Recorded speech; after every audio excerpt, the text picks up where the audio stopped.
सर्वांना श्री स्वामी समर्थ.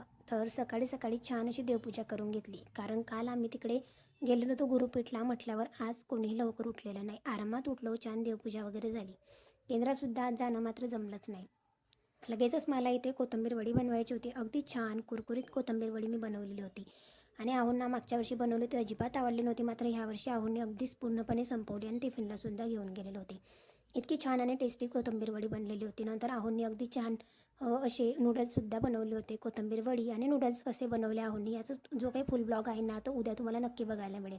नंतर आम्ही दोघंही बनवताच मात्र त्याच्यावर टोमॅटो केचप टाकून दोघंही खात होतो. अगदी टेस्टी लागते अशी कोथिंबीर वडी.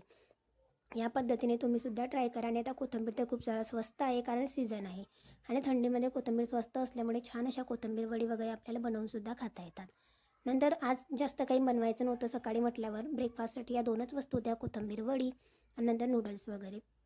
आहोंना दुपारूनच जॉबला जायचं असल्यामुळे आहोंनीसुद्धा कोथिंबीर वडी डब्याला घेऊन गेलेले होते आणि दोघांनी असं छान ब्रेकफास्ट करून घेतला. त्याच्यानंतर बाकीची कामं होती तीसुद्धा आवरली आणि आता तर थंडीचे दिवस असल्यामुळे लवकर लवकर दिवस संपतोसुद्धा. संध्याकाळी हलकं फुलकं जेवण करायचं होतं म्हटल्यावर इथे छान अशी खिचडी वगैरे बनवून घेतलेली होती. थोडंसं वरण होतं, त्यालासुद्धा गोड वरण बनवलं, त्यालासुद्धा फोडणी दिली, छान जेवण केलं. असा होता माझा आजचा दिवस. थँक्यू.